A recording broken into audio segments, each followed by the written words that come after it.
bad it's that cold that I've got the hot tank running without anything in there trying to warm up that massive area in that water, trying to throw some heat into the shop so the furnace will shut off.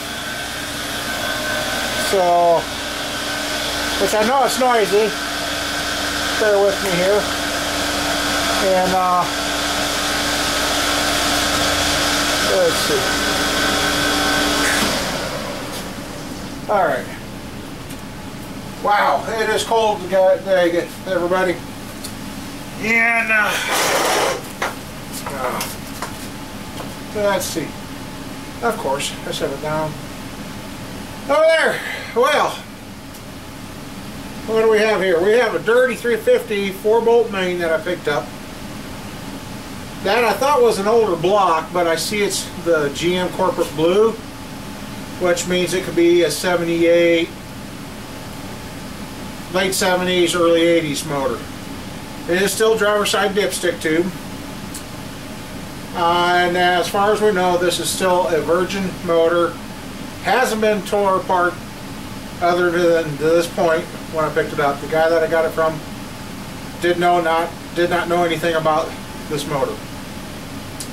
It was left behind. He was told, take it, get rid of it. So the only thing we do know is it does turn over. And I've turned it so far. No loose rods. So, and I guess, let me get it right here.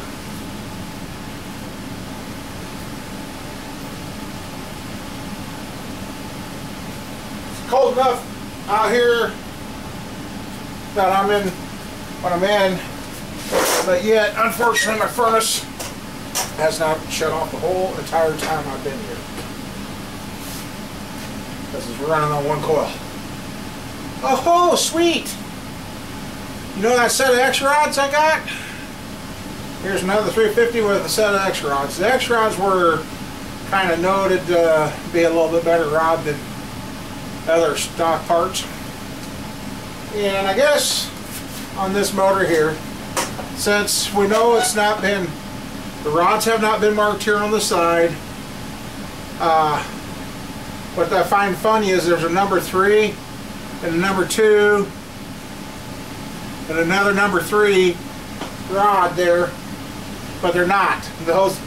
That's number 2, 4, 6, and 8, and then 3, 5, no, 7, 5, 3, 1 on this side. Motor's upside down. So nothing's been marked, so that's another sign. And when you take your motor apart, if you want to find out if it's been disassembled before, look at your bearings. If it's still got the factory bearings in it, you'll know the factory bearings. Most of the time, the crankshafts at the factories were a half thou under, so they'd have the .0001 or 01, I don't know. Anyway, irregardless. And since this motor has not been apart, you want to make sure everything's marked, because the older motors, they did not mark these for you. They just put them together and ran them, and well, that was my buddy that I was talking to. It's just kids. It has been marked, and this has got it's got a cast crank in it. And the way well, I'll get you guys over here. The way you tell how a cast crank is by this parting line. See how that line's pretty much right on? Now if that was forged, there would be a wider spot there, and that would not line up, because as they forge it, it gets bent all the directions it needs to go. Which, okay, it'd be like this. This is a 283 crank, but see how wide that is right there from when they stamp it, and then see that one's here, this is here. So I mean, when they forge the cranks, they bend those around and it's supposed to be a stronger crank, which cast cranks have kind of proven themselves In the last motor build I talked about, don't forget this tube, because that helps prevent your dipstick tube from whipping around and getting caught up in the crank and getting wound up in there and creating problems for you. But see, there's a 3, there's a 2, there's another 3. So that's kind of telling me you're already from the factory. They had some goofy sized rod bearings, and sometimes what they would do is dip them in copper to try and tighten them up and then rehone them, so you'll see a copper color in there once in a while. So I guess what we're going to do with this motor here, I kind of wanted to have a whole complete motor from oil pan to bottom end, oil pan to the intake to do, but this is a good start because this is a virgin motor that has not been messed with or nothing. So what we're going to do is, if you ain't got it, get yourself a good numbering set. Oh, you guys are falling around on me now. Which I've got here, I used bigger numbers for the main caps, and it's just a personal preference thing. So,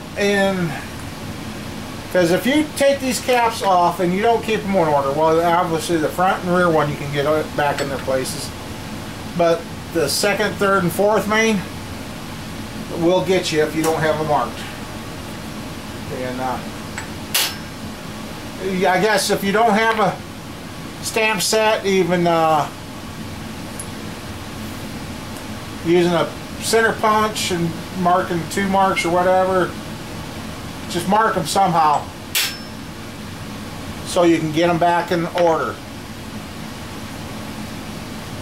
And like here, I could stop at number 3. 3 because, well, 4 is an automatic, but I'm going to go ahead and mark number 4 anyway. Just because.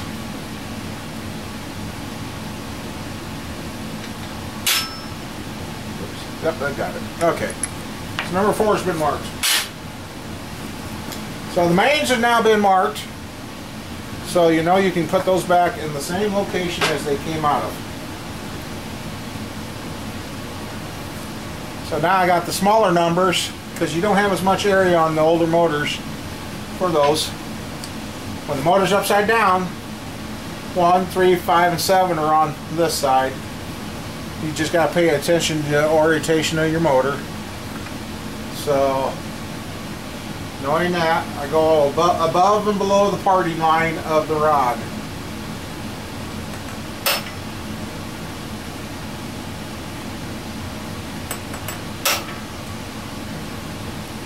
There's 1, 2. Ouch, you got shot.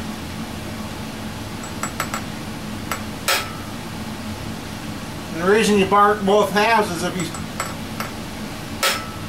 set, get going in a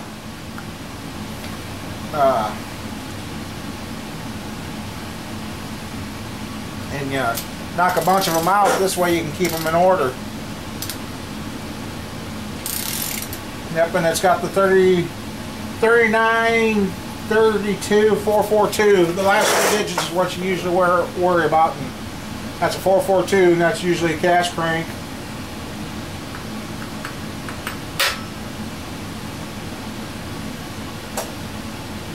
And you don't have to hit these very hard. You just want to mark them. 4.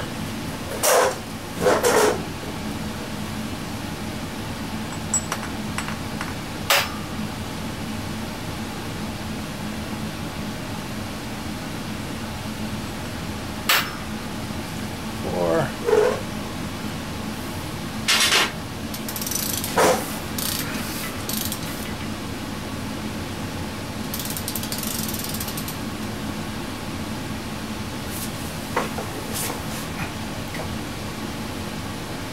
Number 5.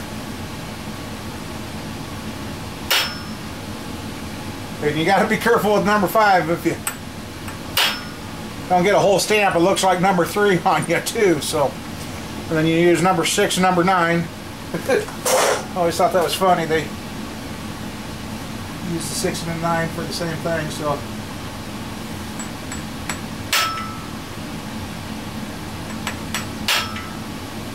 6. While it's here, I'll go ahead and get number 8.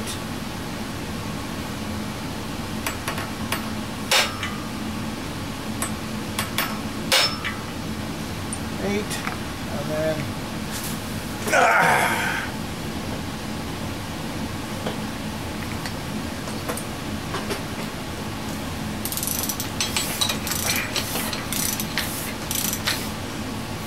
got a door key.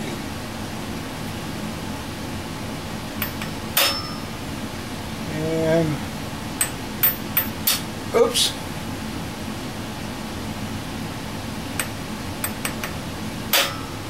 There's number 7.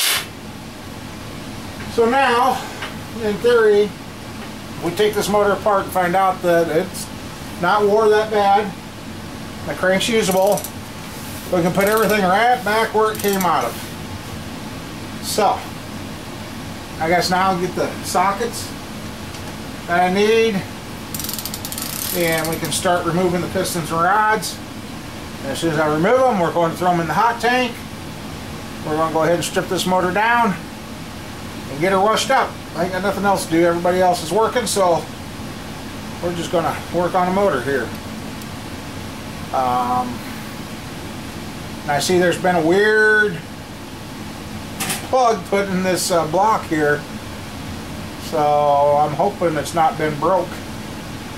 I've never seen a plug like that.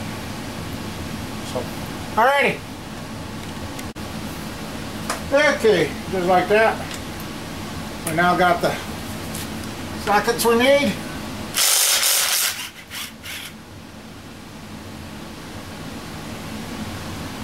Let's see what's in those there.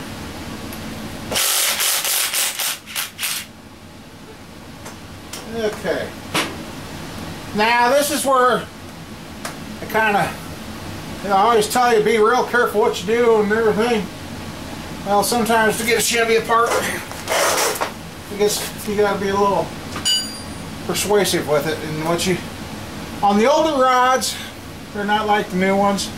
On the older rods, there's a little lip here, but you can't go hog wild on hitting on that. Otherwise, you're going to have your rod side dressed, because if you roll that edge out, it's going to dig into your crankshaft.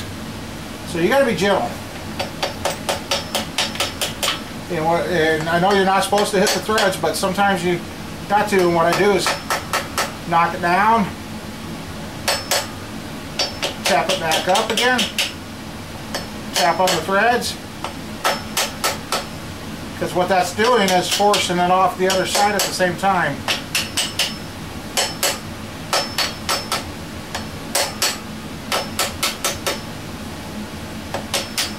And there you go. Just like that. Okay, so you got to be careful, and this is where you too, if you're planning on reusing your pistons in the crank the way it is, this is when you really need to be real careful and not let the rod bounce around and hit the crankshaft. You nick it now, you'll either have to have it polished or ground. So, and the way you tell aftermarket bearings is usually they got the date and stamp and who they are. And from what I'm seeing here,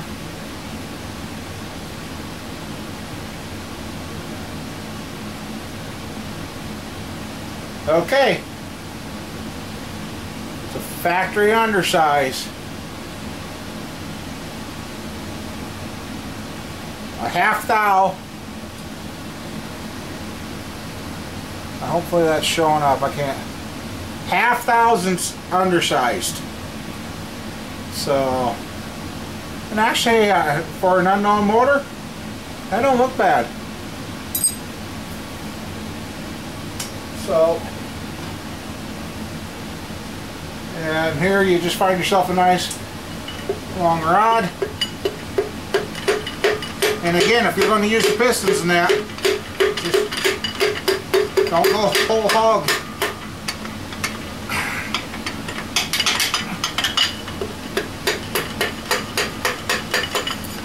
On it either.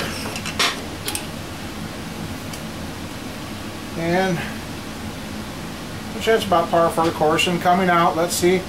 Oh, you just see me pull that piston out. There's the top ring. There's the second ring. They were close, and that we even got this third one is almost lined up too. So since we're going to clean them, the bearings are actually nice and tight yet for coming out of this motor.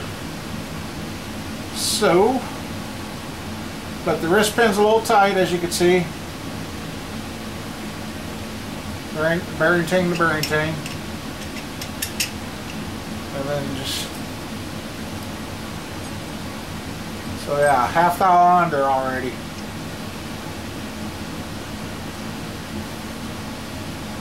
That's how the factory tightened them up. So there's that one. And what I'm seeing underneath here is very looking like a polishable crank. That one finger that's not dirty. Okay. I'll do this.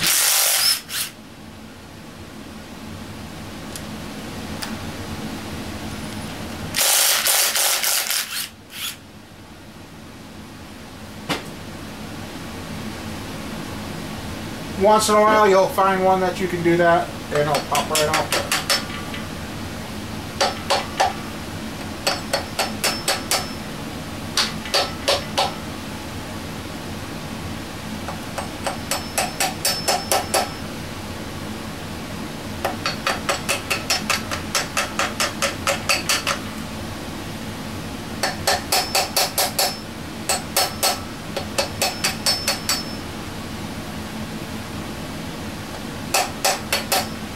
I've had a couple of guys tell me they're actually scared to do this.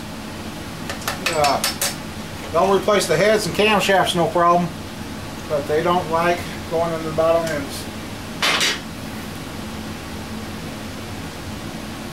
Well, consistent, half thou under, so that's good.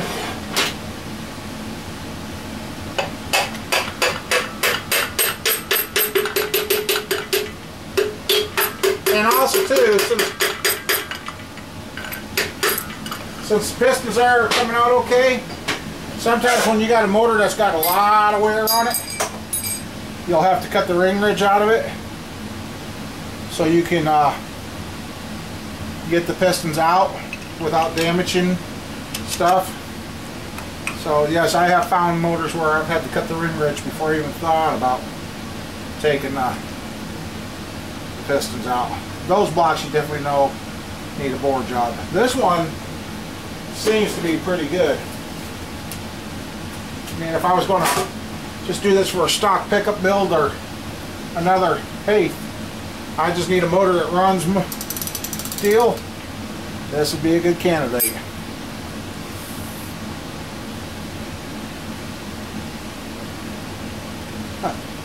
One, two, oh yeah, it fell on the floor, didn't it?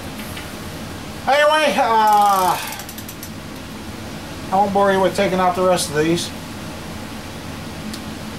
Sometimes too, this that's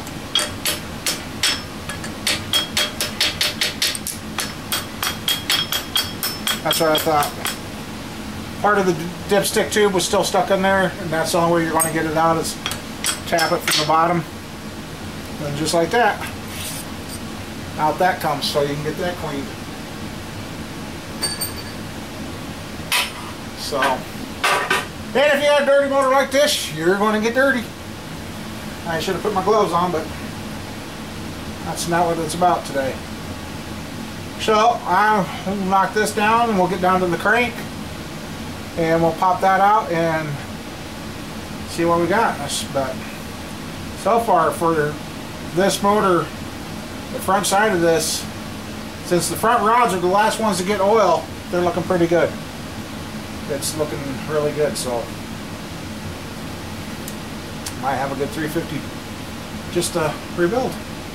But we got to get it through the clean and crack checking and all that too, so I guess I'll bring you guys back when I'm ready to take the crank out. Sorry for the noise, but I got the rods and pistons cooking already. Now I've already went through and broke these loose.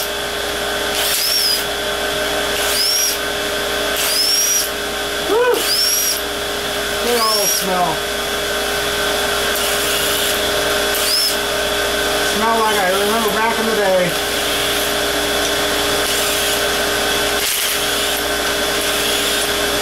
Kind of that burnt oil. Oh. They made an air freshener, all that stuff, I'd probably buy it. Anyway, since these are all numbered, there's one or two ways you can do it. You can take your bolts, waggle them all the way up to there, flop them like that, and let's see what we got. Still not looking bad.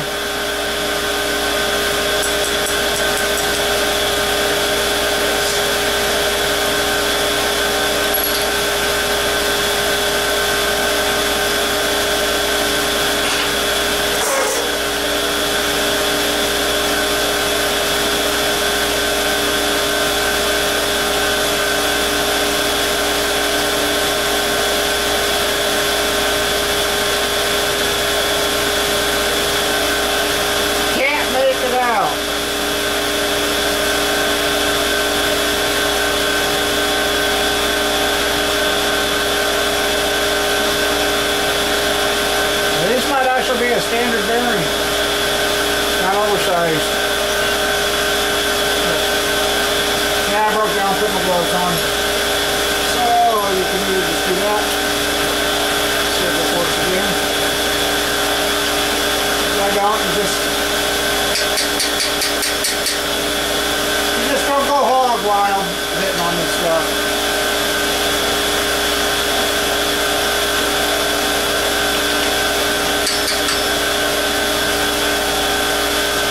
Since I've numbered these, I don't have to worry about where they're at.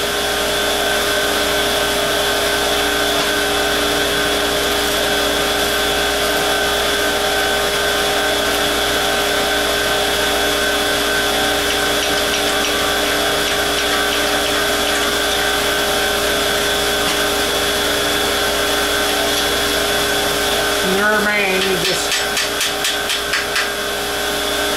roll the tap.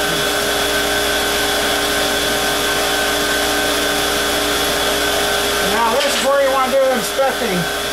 If your bearing is 8 into your crankshaft here, or here, crank is junk.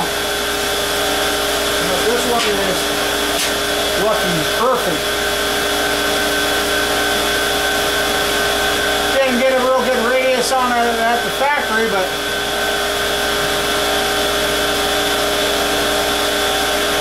actually this whole crank didn't get a good radius at the factory.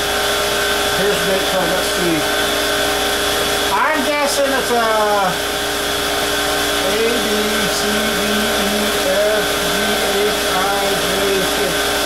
It's November 22nd of 1977 when this crankshaft was made.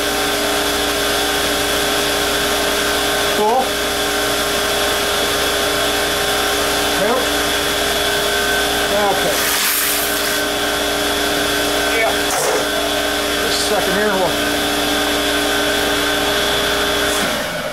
stop that, let that drain down, and we're going to go ahead and put this stuff in there. And oh, well, we got this. I mean, it's had some trash go through it, yes. There's the rear main. Into the trash can it goes.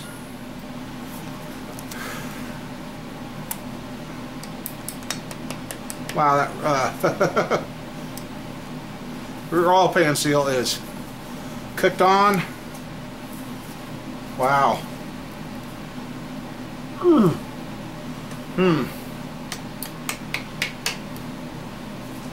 Okay. Now I'll just let that one go through the hot tank. This bearing out. Yeah, that had something go through it. So, let me This is turning into being a good core motor. That's what I bought it as.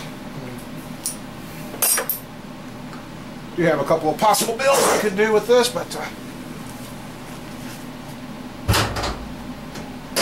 okay. Oh yeah. No wonder the furnace shut off. Woof! Where'd you guys go? I can't see. Oh yeah, card's coming off. Pistons rods are already looking better.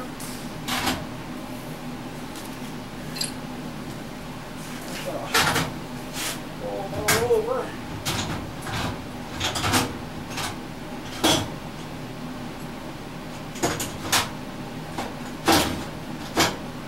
Oh yeah, these are. Oh yeah, they're free enough too. Okay, since I got that, move these pistons, make room for the crank, and we'll pull the crank out, put that in there, and start cleaning up too. Yeah. Whew.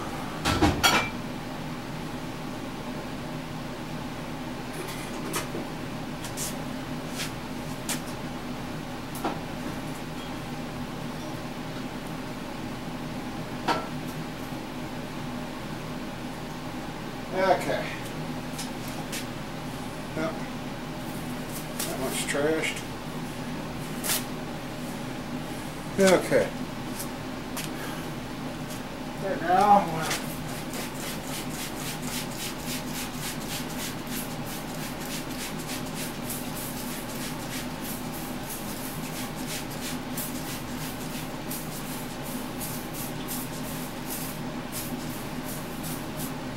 Okay, we'll let that set for a little bit.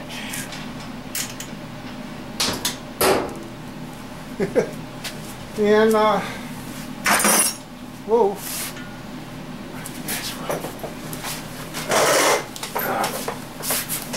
She is looking pretty nice. My rubber glove tore a hole in it. Let's see.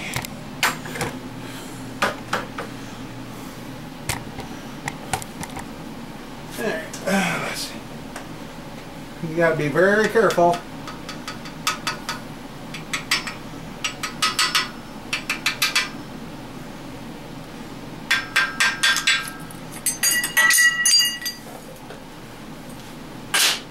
And see what the rear main was.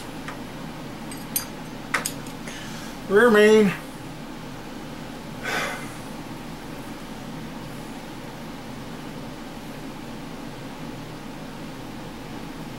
Rear main was a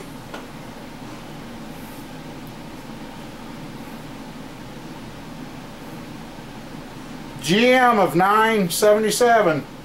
That's when these bearings were made. So that's kind of cool. And there goes the phone like normal. And let's see who it is. My daughter. Okay, the crank, pistons, rods, and main caps are all in there cooking. And I already drove the cam bearings out. And looking at the cam bearings, there was some damage. Makes you wonder if they had a bad cam, because things just didn't look good. So, there's copper showing through on that one. And it takes a special tool to knock these out and put them in. So if you don't want to mess with it, let your machine shop do it.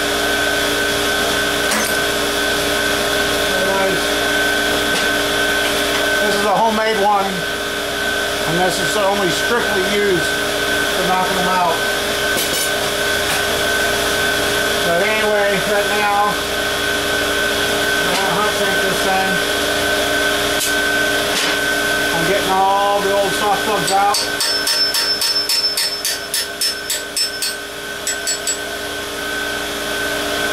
And I see these are shallow cupped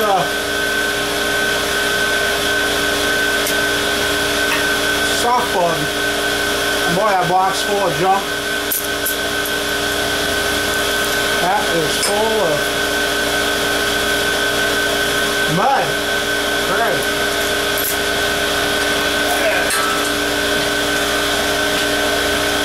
So, and you gotta be careful, you don't want to go too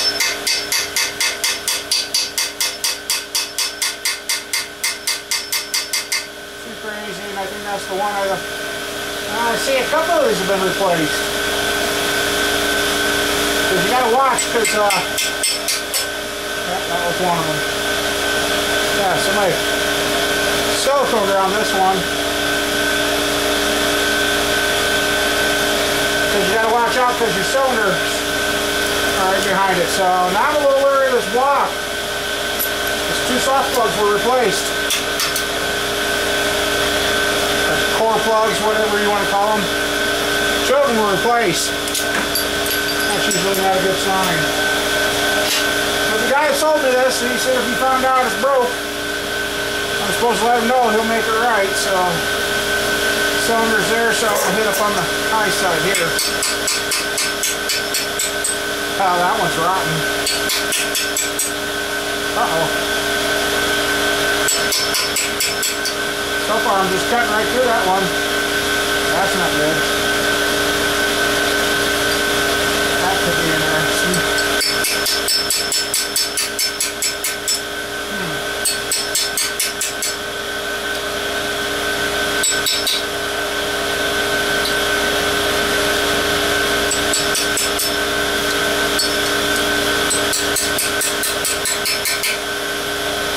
Well, that's the first for me.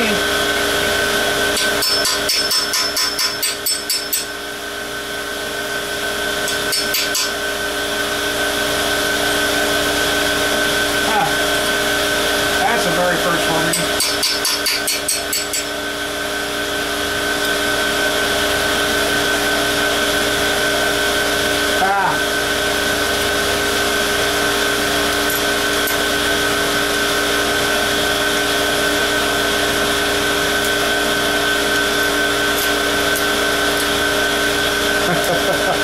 That's the first time in all the years I've been pulling motors down that's happened to me.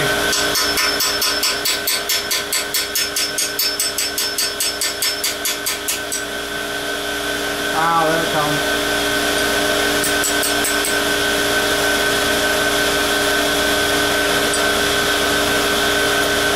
Wow. Like I said, right there's the cylinder wall, so you don't want to hit on it too hard. And this one here, be able to just, oh, same thing again.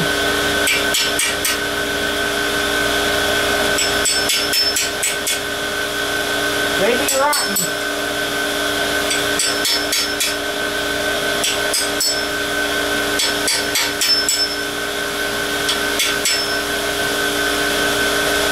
I guess.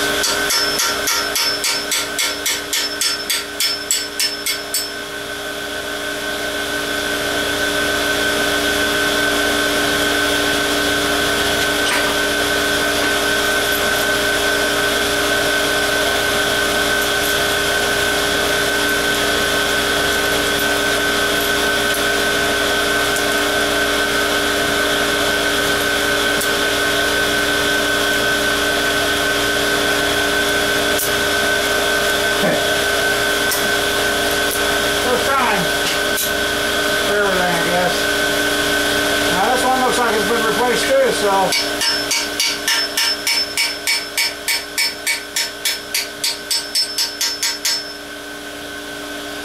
yep, it's got silicone on it too. So we've had four plugs in this motor changed out for some reason.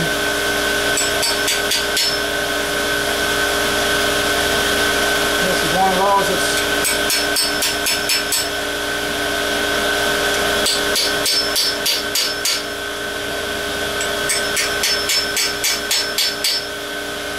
oh boy.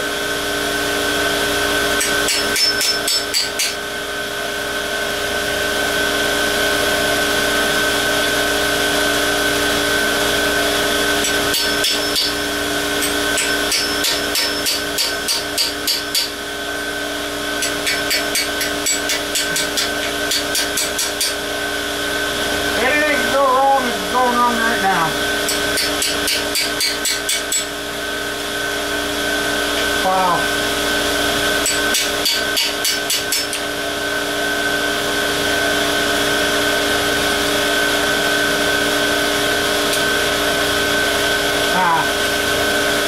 Well.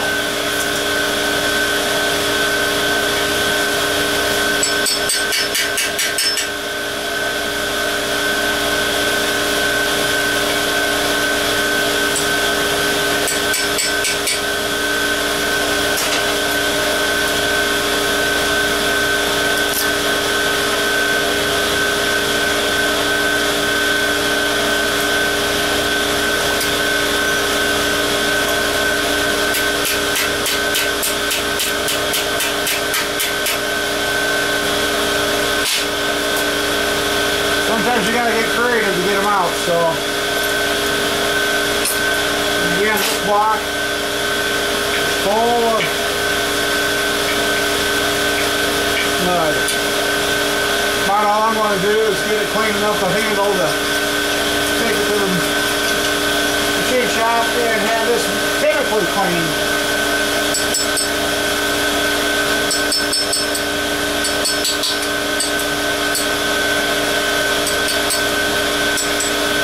I want this one nice and clean. Well,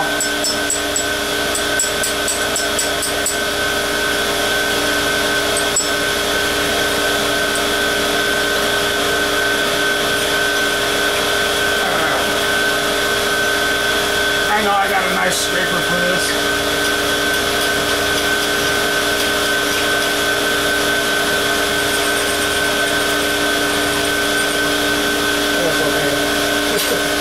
Anyway, I guess the last two plugs I'll get out and put it in. Galley plugs. I'm not going to worry about those right now until I have this thing cleaned and crack checked, because if it's broke, no use taking them out.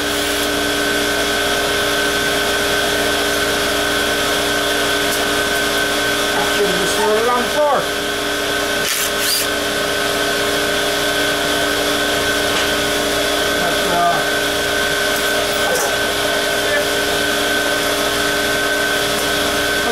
In here now, so look at the stuff around there. So I'll get my scraper, scrape that off,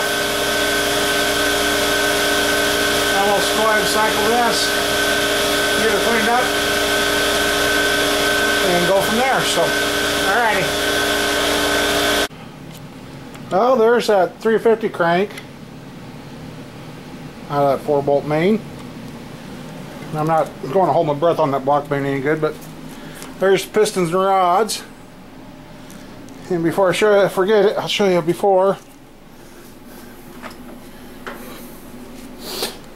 There's the dirty block. I sprayed it down with simple green and letting it soak for a little bit. And we're about to give her the wash. So with that, we'll start her and see what it looks like in a half hour. Yeah, I think I showed you guys the crank and the rods. And then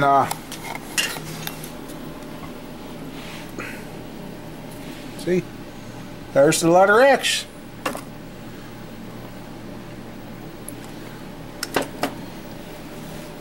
Anyway, I guess let's see what we've been cooking.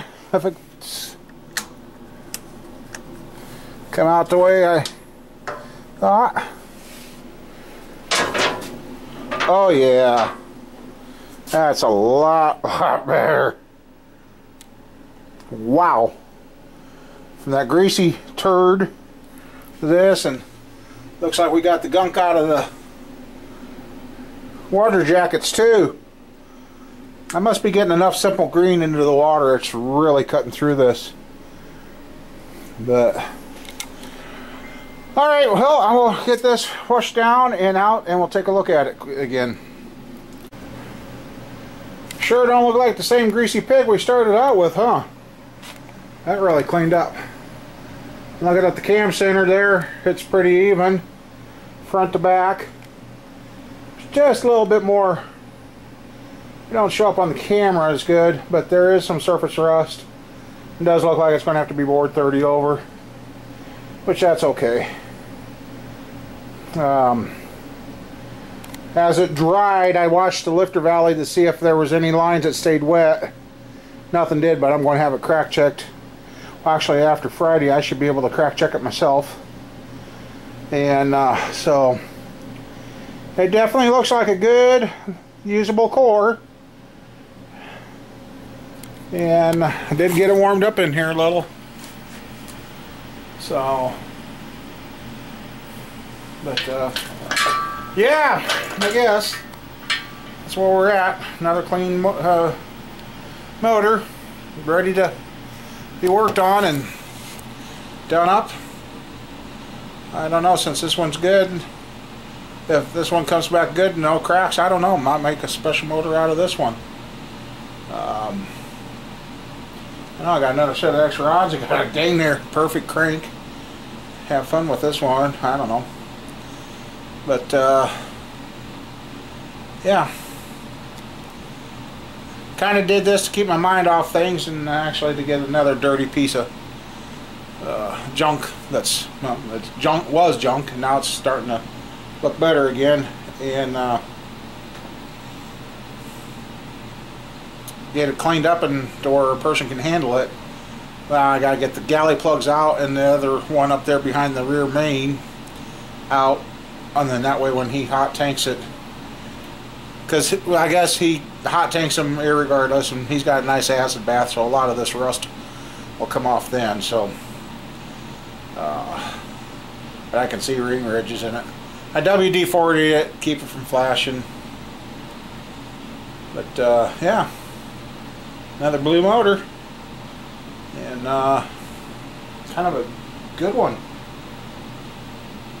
If there wasn't so much surface rust in there, I would just hone it and go, but I can see there's a little bit of ring ridge now that I've cleaned it, so I'm just lucky that the pistons came out the way they did. So, but anyway,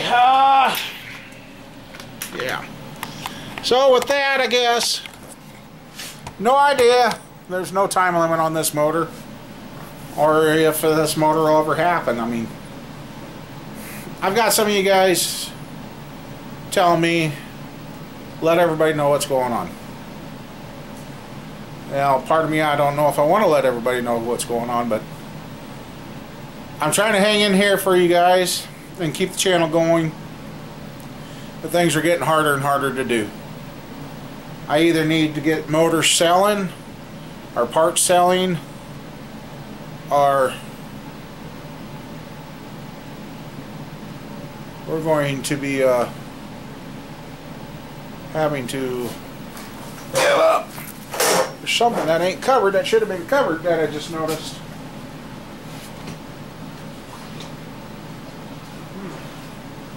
That was a chemical.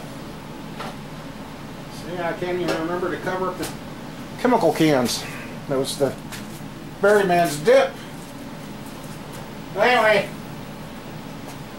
I'd love to keep doing what I'm doing and doing these builds and showing you guys how, but I started this channel with the hopes that YouTube would help support what I needed from the ads to get the parts to continue the builds and get this stuff going, but it's not working.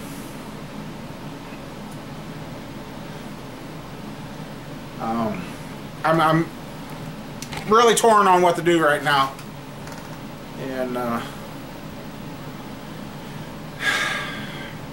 gotta have something to do. That's why I do this.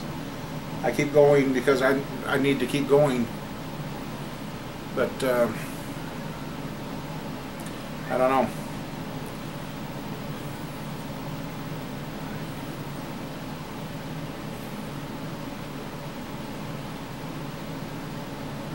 So I'm trying to hang in here and keep things going, and that's why I tore this motor down today. Now it's tore down. I could shove it under a bench or something, get it out of the way, and we can sit on it for a rainy day. I mean,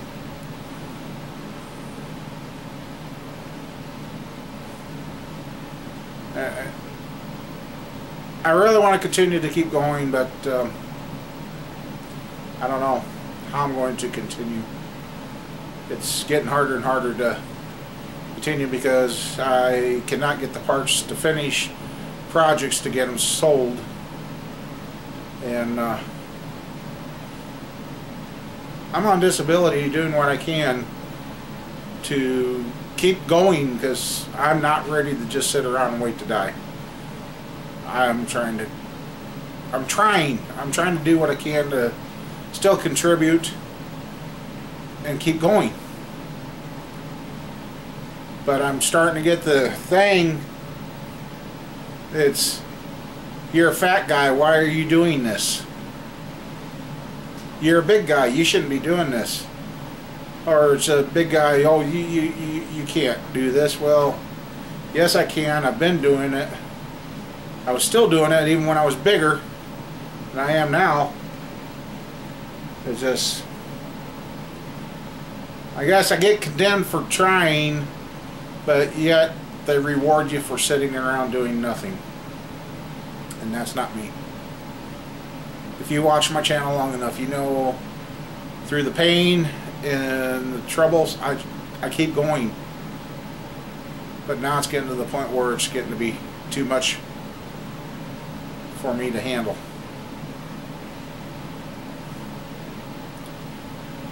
And I know a lot of the videos ain't being watched all the way through because comments are being made just shortly after they're put up. Oh, great video, or all these likes and that. And it's within, I'm like, I put up a 30-minute video and you guys are already saying great video, and nobody's watching them all the way through.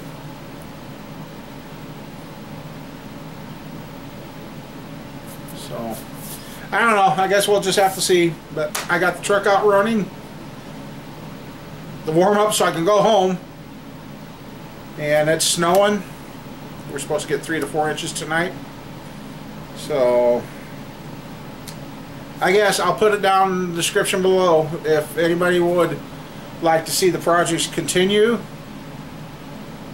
or would you, or if you would like to help out, there will be a PayPal link below. I don't know if I will do Patreon, but I don't know if you.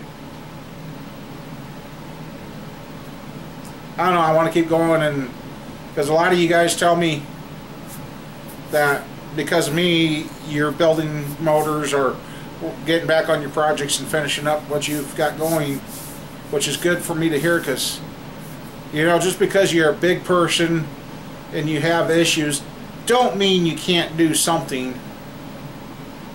But in the everyday life, you can't go and do a full-time job like everybody else, but yet you're still trying. So I guess that's, I don't know. I don't want to lose this like I lost the woodworking, and I just don't know. I really don't know what to do right now. So, everybody, you take care. Have a good one. If I don't see you before the first of the year, Happy New Year. See you later.